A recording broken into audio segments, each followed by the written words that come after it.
Nagtry ko karon nga mag-video or mag-vlog without my face and body. Kung makaya ba. Bitaw, dili mo guni mo akong tumongyod kaning tuna products karon ang akong i-flex. Actually, ang akong itinerary karon guys, maghimo gyud ko og chili garlic sauce. Ang akong plano pa gyud ana gabi nga magsayo ko, mag-exercise, dayon magkaon kay kanila akong trabahoon kay kutihan mangguguan ni guys.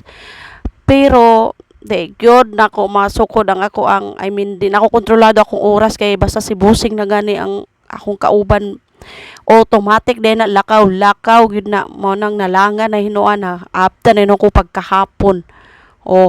Pero kay gusto mo gyud ako nga makahimo ko ani kay gusto gyud ako makabaligyan ako ani kay nanapoy naghanap mo na nga nagpahalag mahapon na nako ako gyud na gitrabaho. So kung makita ninyo guys, wala gyud na gitipid ang ako ang chili garlic sauce, ang mga ingredients tapos pagkahuman kani nga homemade na ako nga chili garlic sauce guys, pwede gyud ni masudan. Kung wa kay sudan ay pwede gyud ni kay ako kung ako sudan kani akong sudanon makapalami gyud hinuan ni sa kaon lagi guys, makahurot og pila ang matumbaan ni na mga kuan bahaw mo nang panagsara ko mukaon ana.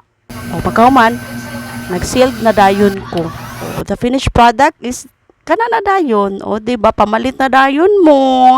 Mara to, bye.